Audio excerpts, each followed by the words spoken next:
Ainda tem muita gente aí querendo fazer guerra cultural, guerra psicológica. Então, meu filho, faz o seguinte, para. Guerra cultural é na cultura, meu filho. Guerra cultural é para quem tem cultura. Se eu dou um livro do George Lucas para você ler, você mora na página 3, então você não tem capacidade para entender o que o seu adversário está fazendo e você não pode combatê-lo. Será difícil entender isso, né? Por exemplo, se você é capaz de imaginar o Rodrigo Cocô lendo o Georg Lucas, lendo o Max Horkheimer, você não vai entender o Max Horkheimer se você não estudou Hegel primeiro, então, mas eu dou um livro de Hegel para ele. O que é isso, meu Deus do céu? Olha, eu que não sou nada burro, né? Eu só me tornei capaz de ler Hegel depois de que eu li muita coisa que o Benedetto Croce escreveu sobre ele. Que o Benedetto Croce é um escritor maravilhoso e aquilo tornava inteligível o Hegel. Daí eu voltava no Hegel e falava, agora entendi o que ele estava falando. Então não é uma coisa fácil, né? Então, agora, você não pode dar Benedetto Croce para esse cara ler porque eles não lêem italiano, porra. Você lê português e espanhol, português e portunhol. Esse aí é o limite extremo. Então, como é que você vai fazer uma coisa dessa? Eu pego esse pessoal e boto assim, a Débora Barbosa na frente deles, a Débora Barbosa acaba com eles. Porque ela tem cultura, ela não tem experiência da vida, e portanto ela exagera, às vezes ela mede as coisas erradas, mas ela tem cultura e eles não têm. Ela lê coisas. Você imagina, outro dia ela estava lá mostrando o livro do John Dee, que era o astrólogo da rainha, né, no tempo de Shakespeare, e que era o chefão intelectual da Inglaterra.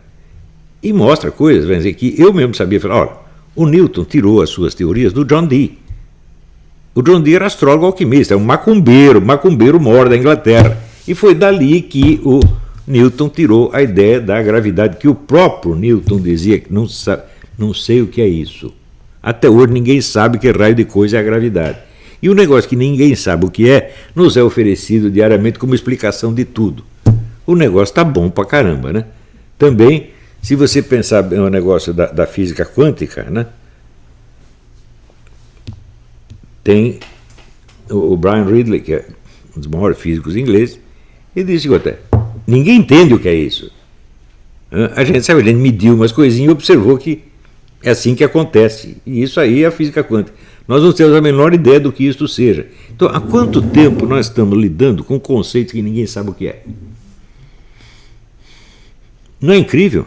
Quer dizer, você mediu um fenômeno e observa que ele se repete. E você não sabe que raio de coisa é. Eu me lembro que eu tinha um colega no ginásio que ele fazia assim comigo. Ele disse, você sabe o que é isso? Eu falei, não. Ele disse, eu também não sei, mas lá vem outro. Muita ciência consiste nisso. A ciência hoje em dia consiste exatamente nisso. Lá vem outro treco que eu não sei o que é. Então, não se exige mais a condição número 1 do conhecimento, que é a sua inteligibilidade. Ora, você descrever um negócio que você não sabe o que é, não é uma resposta ao problema, é a primeira formulação do problema. Não é isso? Um treco que você não sabe o que é, você pode narrar e pode descrever. Para quê? Para ver se você chega a entender o que é. Isso quer dizer que a mera descrição de um fenômeno que você não sabe o que é, não é ciência ainda. É um começo de ciência. Ciência será quando você tiver entendido o processo. Então, o pessoal toda hora usa conceitos assim e às vezes não percebe. Outro dia vendo... Engraçado, estava vendo um programa, eu assisto vídeos pró e contra a Terra plana, né? Então outro dia eu fui ver um contra a Terra plana, um negócio chama-se Astros e Música, um treco assim. O cara parece que é um aviador. E ele falou uma coisa certíssima, porque o pessoal da Terra... Eu não me interesso muito por esses argumentos, só estou interessado no argumento dos barquinhos no horizonte. Mas de vez em quando cai outra coisa na minha mão, eu não posso me desinteressar. O pessoal da Terra plana diz o seguinte, sai um avião daqui, da Terra plana, então se o avião não ficar ajustando a sua ponta para que ele acompanhe, né, a esfericidade da Terra, ele vai sair em linha reta e vai embora. Então, quer dizer que se o avião não faz isso, ele não tem que corrigir a sua direção a todo momento, significa que a Terra não é redonda. Esse é o argumento deles. E o cara disse uma coisa certíssima, ele liquidou esse argumento. Ele disse o seguinte, para que fazer isso aí se existe um medidor de altitude? É só se manter na mesma altitude e você vai acompanhar a esfericidade da Terra. Está muito certo, você acabou com o argumento dele. Só que é o seguinte, essa sua alegação que destrói este argumento em favor da Terra plana não diz nada contra a Terra plana. Por quê? Se basta manter a altitude para você acompanhar o solo, tanto faz esse solo ser esférico ou plano, vai ser exatamente a mesma coisa. Então, o sujeito inventou um argumento bom, mas ele não entende o argumento dele. Isso aqui é muito comum no pessoal que estuda na universidade. A gente tem aquela certeza que ele, professor, são 2000 anos de ciência, porque Newton e Einstein, não sei o quê, que ele não precisa entender o que ele está dizendo. Digo, seu argumento está certíssimo, meu filho, você ganhou essa briga, só que você ganhou uma briga e pensa que ganhou outra. Então, aí, parabéns pelo seu argumento, parabéns pela sua resposta, você tapou a boca dos terraplanistas, mas você nada disse contra a Terra plana. Então é assim, a discussão no Brasil é assim. É horrível isso aí, né? Eu não entendo nem de terra plana, nem de terra esférica, mas eu sei ler, porra. E esses caras não sabem. Quando é que começa o problema? O problema começa na alfabetização primária, como diz o Carlos Nadalim. Se você aprendeu pelo método socioconstrutivista, você nunca vai saber ler na sua vida. As pessoas que vão para a área científica não sentem muito isso, porque a linguagem científica é linguagem para imbecis. Né? É linguagem, assim, com significados estáveis, uniformes e gerais. Então não há problemas de interpretação do texto científico. Desde que você tem o dicionário científico, acabou, você entende tudo. Agora, se você vai ler Shakespeare, vai ler Rimbaud, meu filho, você pode ter todos os dicionários do mundo, você não vai entender por causa disso, você vai ter que entender o contexto específico daquilo ali e você vai ter que ter a experiência humana correspondente para você saber do que ele está falando. Então, a linguagem literária é para pessoas de altíssimo nível. E mesmo uma ciência de altíssimo nível tem uma linguagem de baixíssimo nível. Se a linguagem é estabilizada e uniforme, ela não tem problemas de interpretação. Se você vai ler um livro de física, eu digo, não há problema nenhum de você entender o livro desde que você saiba o significado dicionarizado de cada termo. Então é só comprar um dicionário de ciência e pronto, você entende tudo. Né? Agora, vai ler o Rimbaud com o dicionário na mão. Não vai te ajudar em nada. E este é o problema. O tipo de alfabetização que esse pessoal recebeu só serve para ler textos de tipo científico, né? Que são, na verdade, são os mais fáceis. Não se iluda, veja, uma coisa é a dificuldade da ciência em si, outra coisa é a dificuldade da sua linguagem. Né? Então, por exemplo, para você, sei lá, estudar altas matemáticas, claro que é difícil, mas o vocabulário usado é de uma simplicidade infantil, pueril, na verdade. Tá certo? Porque ciência só usa termos científicos. Termos científicos são aqueles que têm um significado estabilizado e imutável. Né? Então, uma vez que você aprendeu a ler no método socioconstrutivista, você nunca vai conseguir ler Rimbaud, nem Balzac, que é mais simples, você vai conseguir ler, nem Shakespeare, nada disso. Você não vai entender nada do mundo literário e da linguagem do dia a dia. Você não vai entender nem a linguagem do jornal, você vai entender. Você lê uma coisa e entende outra. Tá certo? Isso a gente vê acontecer diariamente entre os jornalistas brasileiros. Né? Então, veja o que aconteceu aí com o pobre do Josias Teófilo. Saiu aí. O Josias Teófilo está embolsando o dinheiro da Ancine para fazer um filme sobre o Bolsonaro. Bom, no tempo que eles embolsavam bilhões para fazer filmes sobre Lula, etc., ninguém achava ruim. Né? Mas, primeiro, o filme não é sobre o Bolsonaro. O filme é sobre tudo que aconteceu depois dos movimentos de 2013. Né? Em segundo lugar, o Josias não recebeu, nem vai receber, um tostão da Ancine, por um motivo muito simples. Né? A Ancine, só o que ela deu para ele foi uma autorização legal para ele coletar patrocínios privados.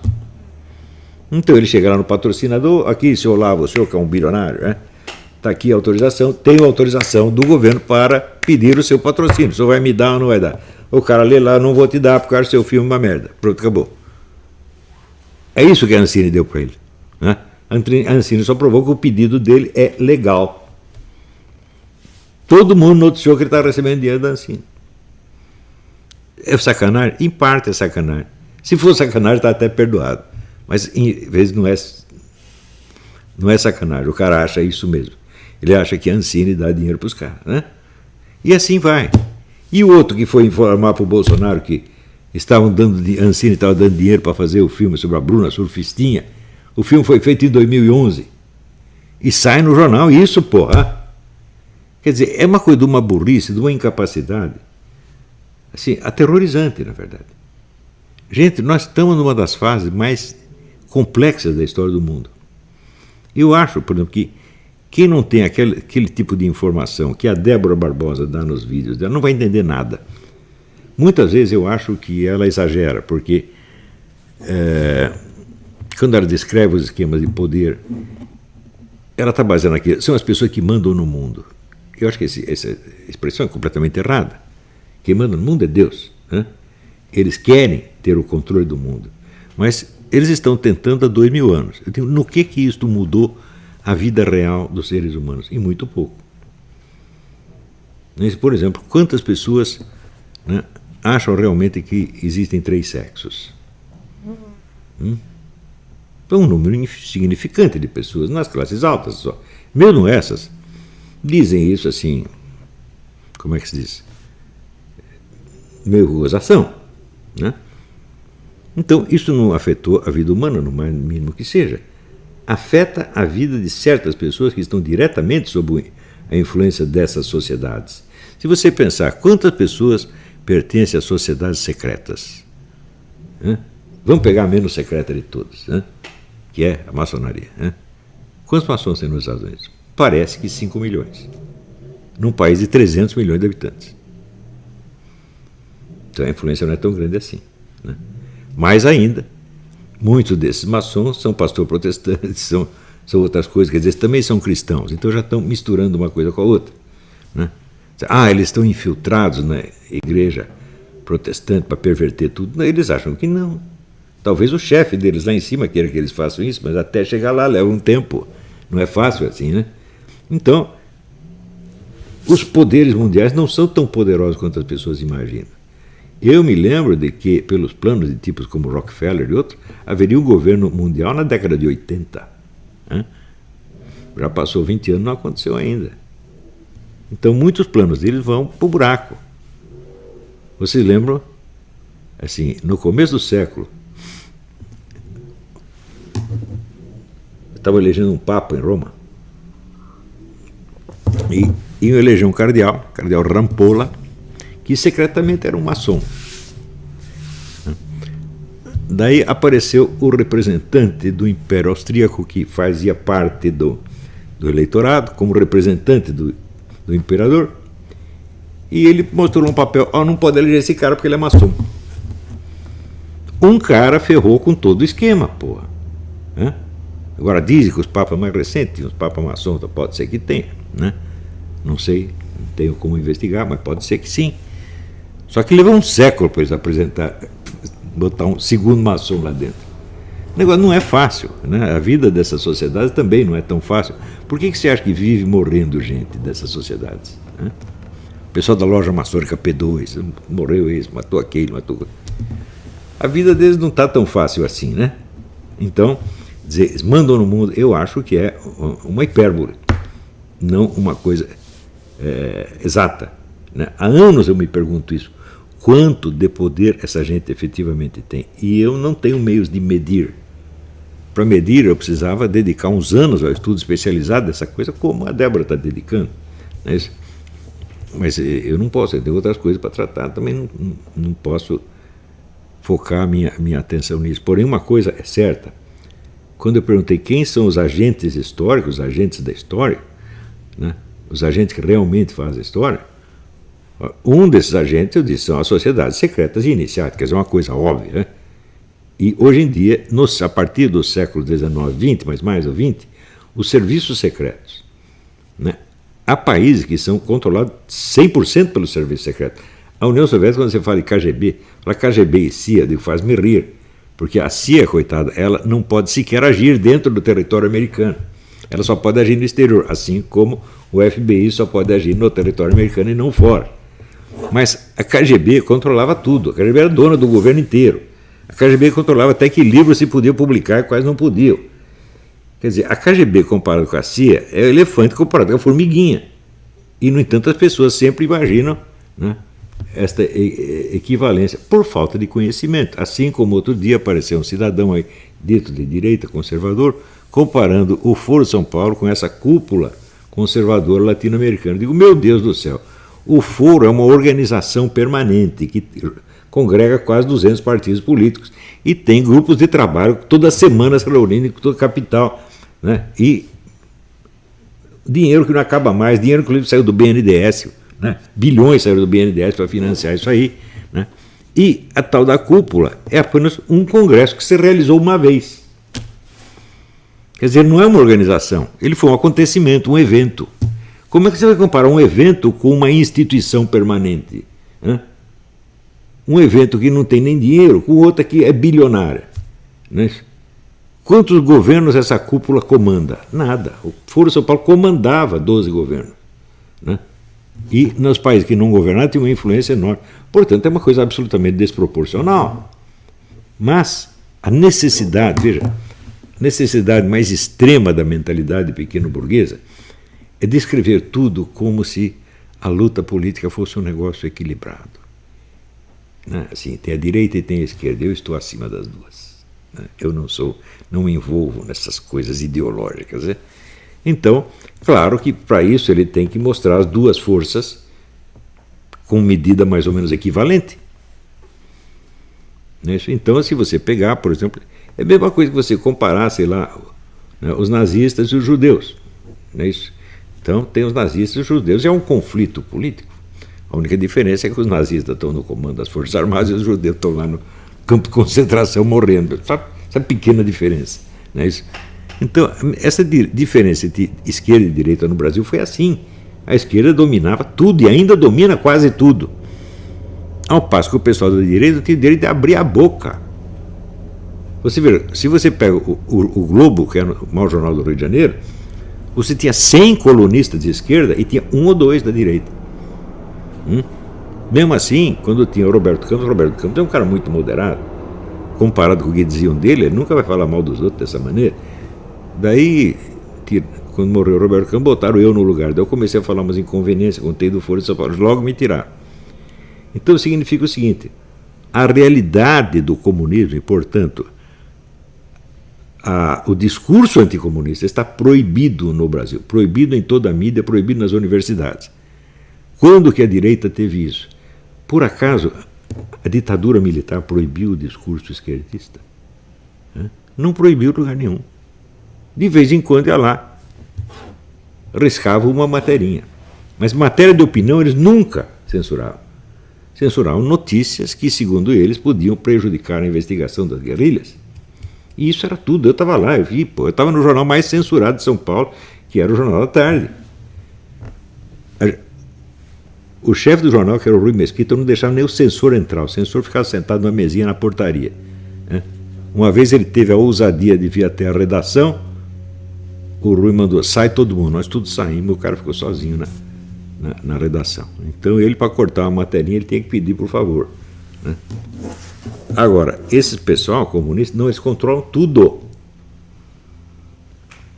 Sobretudo na universidade. Me mostrem uma tese anticomunista que tenha sido aprovada, ou aprovada para exame em qualquer universidade brasileira nos últimos 50 anos. Não tem. Então, eles conseguiram proibir o anticomunismo. E daí o pessoal fica falando doutrinação comunista nas escolas. Fala, não, o problema não é bem esse. A quantidade de doutrinação que tem é pequena, ela não precisa ser grande. Basta você controlar, basta você impedir que o adversário fale, você nem precisa doutrinar ninguém, porque o pessoal vai para o seu lado quase que automaticamente. Também, doutrinação significa o seguinte, uma propaganda doutrinária. Propaganda doutrinária atrai discussão, meu Deus do céu. Então eles não usam mais isso. Leiam o livro do Pascal Bernardin, né, Maquiavel Pedagogo, você vê, os técnicas que são usadas agora são de modelagem comportamental. Não passa pela discussão de ideias. Portanto, não passa por pregação nenhuma. Um ou outro professor, mais inábil, pode apelar para a pregação, mas ele é burro. O cara hábil, né, vai fazer assim, é como, né, aquela história contada pelo diretor teatral louco, como era? Esqueci o nome dele. Não, o outro, que tem um nome americano, nome inglês. Gerald Thomas. Contou maravilhado de uma universidade na Suécia que fez o seguinte, fez um teste. Então, olha, esse fim de semana vocês vão fazer um teste científico, vocês vão praticar sexo oral com seu colega ao lado e vão engolir o produto e depois vocês vão fazer um relatório. Né? Então, isso aí está mais que provado em psicologia, que se um sujeito aceita se submeter a uma experiência que contraria os seus princípios, em 80% dos casos ele vai mudar de princípios. Então, apareceu os 80 casos, olha, não é ruim não, gostei, vou fazer de novo. O professor não disse para eles que o sexo oral é bom, não disse. Né? Ele simplesmente sugeriu uma experiência. É assim que se faz hoje em dia. São mudanças comportamentais, não passam pela discussão ideológica. Então, se eu usar a palavra doutrinação para isso, eu digo, bom, é muito otimismo. Doutrinação havia, por exemplo, dentro do Partido Comunista, depois que você já entrou, daí você é doutrinado, você tem que aprender a doutrina. Mesmo assim, a doutrinação era muito capenga. Né? Tem um aluno meu, muito querido, que reclamou de eu ficar elogiando a Débora Barbosa. Ele disse, mas ela fez uma previsão econômica muito errada sobre o negócio do dólar. Tal. Eu não falei para acompanhar as previsões dela, meu Deus do céu. Sobretudo previsões econômicas, eu nunca falei isso. Né? Se você perguntar para a Débora, você entende economia? Ela vai responder, não. O que eu estudo? Eu estudo serviços secretos e sociedades secretas. É isso que eu estou estudando. Este é o meu mestrado na faculdade que eu estou fazendo. É disso que eu entendo. Só estudo isso e conto o que eu sei. Mas é claro que às vezes tiro conclusões que vão além disso. Não é isso? Mesmo nessa área, ela pode cometer erros, mas acontece o seguinte, ela é a única estudiosa da área que está falando para o público brasileiro, para não dizer que é a única que existe no Brasil. Eu estudei esse assunto durante 30 anos, eu tenho aqui estantes imensas, cheias de materiais sobre isso aí. Mas o meu objetivo central não era dar curso sobre isto. O meu objetivo central foi formar pessoas. Né? A isso aí, a dona Emma de Marcheville, quando leu o meu horóscopo, disse o seguinte, o senhor é um gênio da pedagogia, da educação. Falei, isso é o que eu quero ser quando eu crescer. Então, o meu negócio é educar pessoas. E isto, como demonstrou o Julius Stenzel no livro Platão Educador, diz, isto é a essência da filosofia. E o que Platão fez? Eminentemente educação, formar pessoas. A obra de Platão não são os diálogos, e também não são sequer, vamos dizer, os ensinamentos orais que ele deu. A obra de Platão são os filósofos que ele espalhou pelo mundo e continua espalhando até hoje. Você pode ler Platão e não chegar a conclusão nenhuma sobre qual era exatamente a doutrina filosófica de Platão, mas você vai sair educado para a filosofia, porque você vai ver o exemplo, a filosofia funcionando na sua frente. O que é o ensino da filosofia? É você ver um filósofo filosofando. Se não tem um filósofo vivo filosofando, professores de filosofia não adiantam nada. Eles vão se centrar sempre na doutrina, e sobretudo na doutrina escrita, e vão ficar anos esmiuçando coisinhas. Né? Pegam um texto lá de Leibniz ou de Schelling e ficam o resto da vida esmiuçando aquele. Então eles estão tentando aprender a ler, né, obras filosóficas para ver se chega a uma conclusão de qual é a doutrina final do cara. Nunca nenhum parou para pensar o seguinte, essa doutrina final não existe e não precisa existir. Por quê? Quando eu dei a minha definição de filosofia como a busca da unidade do conhecimento, da unidade da consciência e vice-versa, essa não foi uma definição filosófica, essa é uma definição científica. Eu me perguntei, o que está presente em todos os filósofos e só neles? Independente de qual seja o conteúdo da filosofia deles. Isto é o que todos estão fazendo realmente. Um faz de um jeito, outro faz do outro, um chega a uma conclusão, outro chega a outra, mas todos estão buscando isto. Eu desafio qualquer um a me provar que existia um filósofo que não fez isso. Não tem. Ou uma outra pessoa que fez isso sem ser filósofo. Não tem. Tá certo? Se o cara começa a fazer isso com a ideia de, sei lá, por exemplo, quero fazer uma história da literatura, mas acaba buscando a unidade do conhecimento, na unidade da consciência, ele já virou filósofo. E assim por diante. Não é isso? Então, eu estou muito grato a Débora por ela colocar todo este material à disposição das pessoas. Eu nunca teria o tempo e nem o saco de fazer isto. Mas se eu vou dar uma aula sobre John Dee, né, ou sobre John Lilly, não vou fazer isso. Ou sobre Morand de Villefranche, né? O tempo que eu estudei esse assunto astrológico já passou, e para mim já foi o suficiente, eu já entendi do que se tratava e pronto, passo adiante. Eu não tenho saco para voltar a isso. Dá para entender? Se o cara me fala de mapa astrológico, eu considero. Por que você não xinga logo a minha mãe? Eu já lidei com isso 35 anos atrás. Olha, o que eu li sobre isso é uma grandeza. E cheguei às minhas conclusões, que eu resumi no curso da Astrocaracterologia. E está lá todo gravado, está lá com a minha querida aluna e amiga, a Lúcia de Fátima. Ela tem tudo isso lá. Né? Eu vivo pedindo para as pessoas a ajudarem a publicar isso, ninguém ajudou. Né? Mas um dia isso vai sair. Tem lá o Tratado de Astrocaracterologia, planejado para 5 volumes, e que é uma pesquisa que eu fiz sobre um determinado assunto. Qual é realmente a relação entre a astrologia, como os caras desenvolveram tradicionalmente e modernamente, e o que nós chamamos a caracterologia, ou a tipologia. Qual é a relação efetiva? Essa relação pode ser descrita cientificamente? É só isso o assunto, né? Mas me tomou alguns anos. O restante do lado esotérico, ocultista, etc., etc., eu também estudei bastante. Inclusive, arrisquei a minha pele. Né? Quando eu entrei lá na Tarica do Schonfeld, eu estava arriscando minha pele, minha saúde mental, meu saco, né?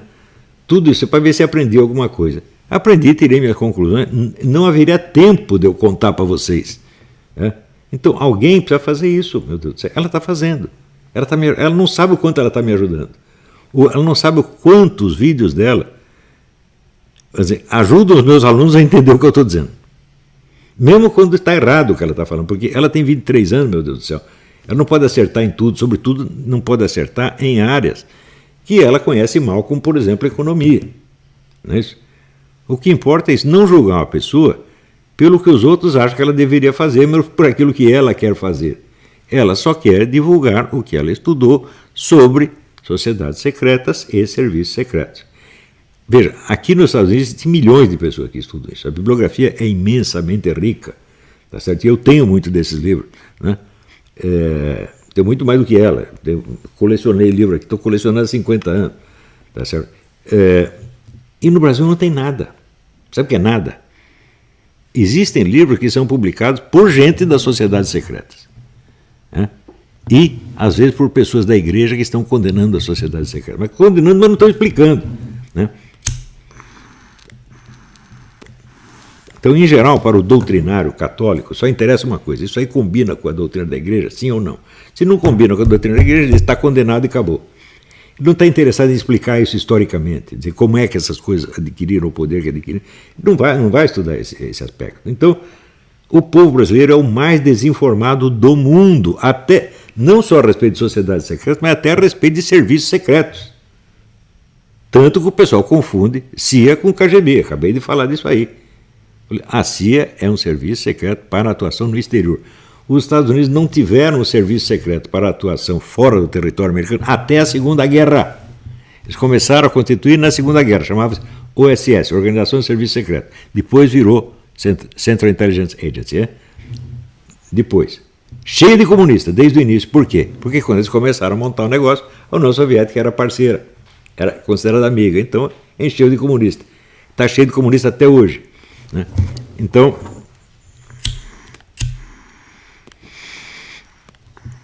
e no Brasil, a nossa ABIN, eu sei lá o que está acontecendo na ABIN. Né? Tá certo? Veja, já no tempo dos militares que tinham o SNI, o pouco de informação que eu tinha deles me mostrava assim, o nível intelectual muito baixo. Eu não acredito em o sujeito ser culto se ele não tem cultura literária. Porque a cultura literária é o domínio da linguagem. Se você não tem isto, você nunca vai entender coisa nenhuma. Você só pode ler, por exemplo, livro de física você pode ler, claro, você vai entender. Tá certo? Mas se você entrar num problema de ciência política, você não vai entender. Porque você não tem, vamos dizer, a flexibilidade da linguagem. Você só consegue ler coisas onde as palavras têm significados estáveis, onde o significado dicionarizado é tudo. Não é isso? Então, você não tem cultura literária, você não vai entender nada do que você está fazendo. Porque o pessoal, os intelectuais comunistas, todos os grandes intelectuais comunistas, até o próprio Karl Marx, tem uma cultura literária monstruosa. Karl Marx relia Balzac e Shakespeare todo ano. Aliás, o Eric Wegener também relê Shakespeare todo ano. É por isso que ele entende as coisas. Né? Então,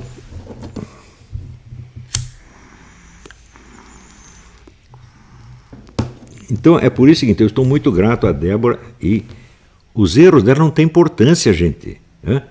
No Brasil, todo mundo exige perfeição dos outros. Né?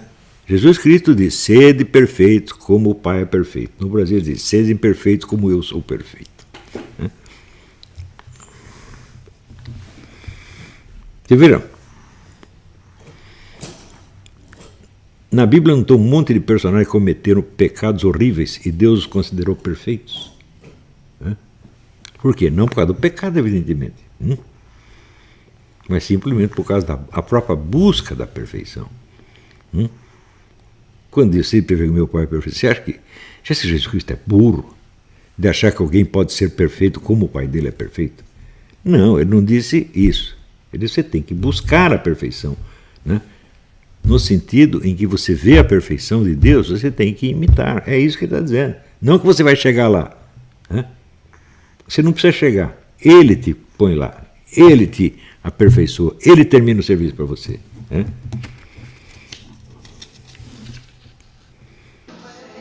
Deus abençoe o Brasil. E saiam da ignorância.